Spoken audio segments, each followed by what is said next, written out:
बच्चों, हमारे YouTube channel पर आप सभी का स्वागत है। जैसा कि आपको ज्ञात है, पिछले भाग में हम द्विघात समीकरण चैप्टर के अंतर्गत द्विघात समीकरण के मूलों की चर्चा की थी। बच्चों, आज हम आपको बताने वाले हैं द्विघात समीकरण का विविक्त कर।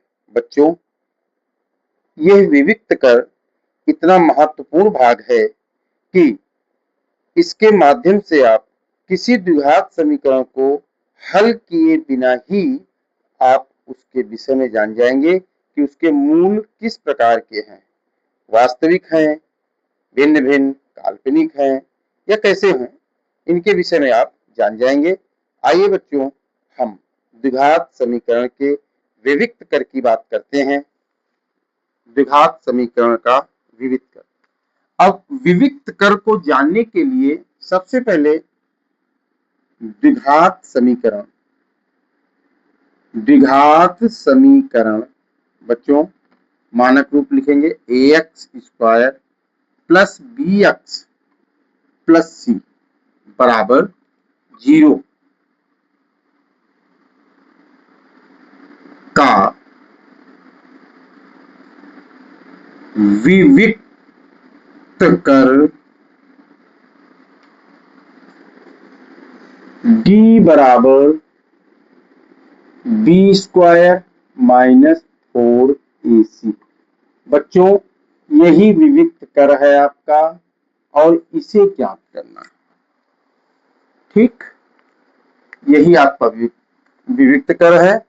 और बच्चों, ये b² माइनस 4ac क्या है? b x का गुणांक है, a x² का गुणांक है, c अचर पद है। ठीक, जब आपको ये विविक्त कर ज्ञात हो जाता है तो यहीं से 4 प्रगुण निकल कर आते हैं। पहला है कि यदि d बड़ा है 0 से तथा पूर्ण वर्ग संख्या है तो द्विघात समीकरण के मूल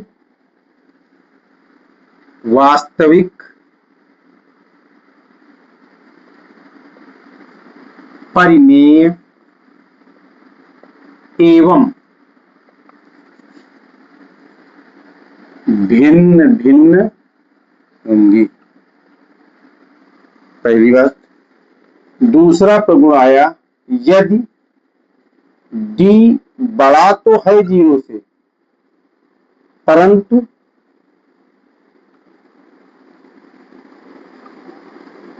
पूर्ण वर्ग संख्या नहीं है तो द्विघात समीकरण के मूल वास्तविक, अपरिमेय एवं भिन्न भिन्न होंगे। अब इसका नियम नंबर 3, यदि d बराबर 0 तो द्विघात समीकरण के मूल वास्तविक एवं बराबर होंगे। चौथा नियम, यदि d छोटा है 0 से तो मूल अवास्तविक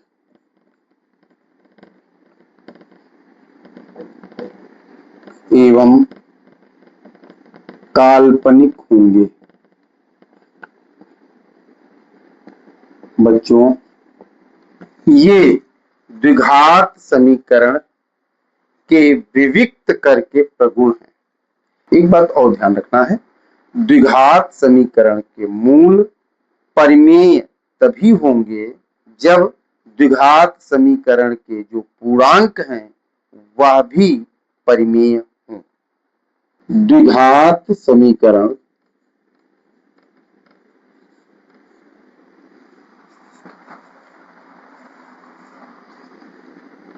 द्विघात समीकरण 4x² माइनस 6x प्लस 5 बराबर 0 का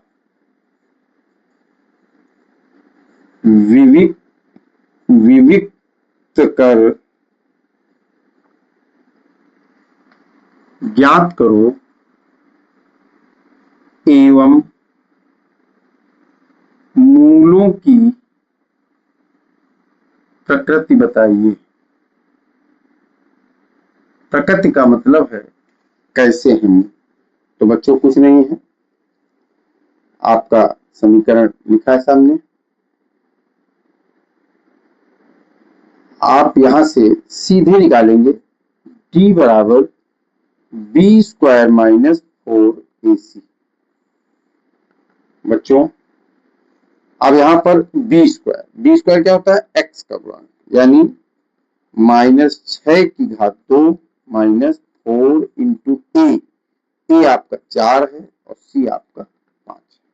हल कर लीजिए तो क्या आ जाएगा, जब -6 का वर्ग करेंगे तो आ जाएगा 36 माइनस 4 चौक 16 5 80 और इसको घटाएंगे तो आ जाएगा माइनस का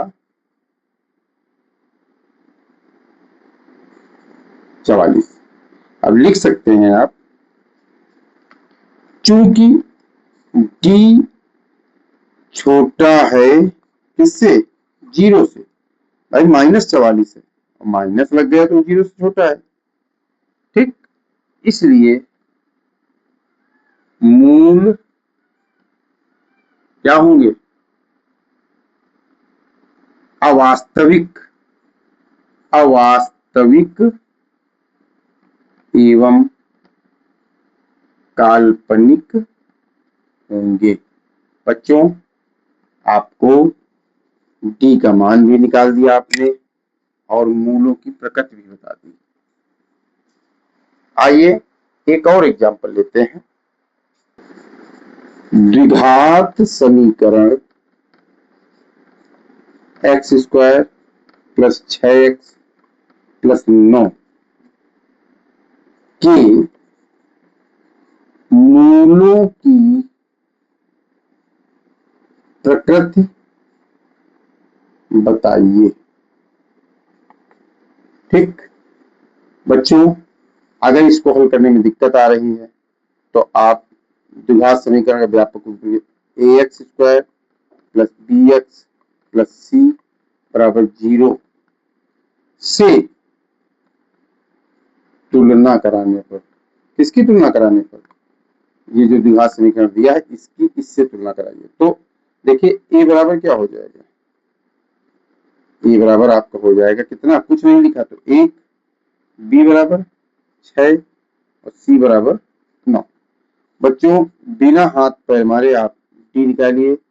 d क्या है, विविक्त कर b² माइनस 4ac बराबर b का आप 6 की घात 2 माइनस 4 इंटू ए इंटू सी। हल कर लीजिए, ये हो जाएगा 36 माइनस 36। बच्चों क्या आ गया, 0, डी 0 आ गया। अब लिख सकते हैं क्योंकि d बराबर 0। अब बच्चों d बराबर 0 का क्या नियम लगता है, सामने लिखा है, इसलिए द्विघात समीकरण के मूल वास्तविक तो होंगे एवं बराबर होंगे। इस तरह बच्चों संक्षेप में एक बार सुन लीजिए कि द्विघात समीकरण का जो विविक्त कर होता है वो अपने अंदर बहुत कुछ रखता है। किसी भी द्विघात समीकरण के मूलों की अगर प्रकृति निकालनी है तो आप उसके लिए उसका विविक्त कर अगर निकाल लें तो उससे आप मूलों की प्रकृति बता सकते हैं। ठीक है, द्विघात समीकरण 3x² minus 4x minus a बराबर 0 का विविक्त कर 112 हो तो a का मान बताइए। बेटा एक अलग सवाल है, इसमें भी d बराबर b² माइनस 4ac या b² माइनस 4ac बराबर, और बच्चों d का मान दिया है 112, डाल दीजिए। b आपका क्या है यहां से -4 का वर्ग माइनस 4 इंटू ए इंटू माइनस ए बराबर 112। हल करेंगे, 16 माइनस 4 3 12 माइनस प्लस हो जाएगा 12a बराबर 112। तो 12a बराबर 112 माइनस 16, तो 12a बराबर, इसको घटाएंगे 12 में 6 गए 6, 10 में 1 गया 9, 96। तो a बराबर आ जाएगा 96/12, 12 के 12, 12 × 96। बच्चों a बराबर क्या आ गया, 8 आ गया। इसी तरह द्विघात समीकरण में अन्य प्रश्न बोर्ड परीक्षा में पूछे जाते हैं। उसके अंतर्गत आपको कहेगा कि द्विघात समीकरण के मूल समान हैं तो आप k का मान निकालिए, आदि आदि हम आगे कराएंगे। बच्चों आज के वीडियो में इतना ही। आज हमने जाना द्विघात समीकरण का विविक्त कर, उसके प्रगुण और कुछ एग्जाम्पल्स। तब तक के लिए इतना ही, मिलते हैं अगले भाग में बहुत जल्द। नमस्कार।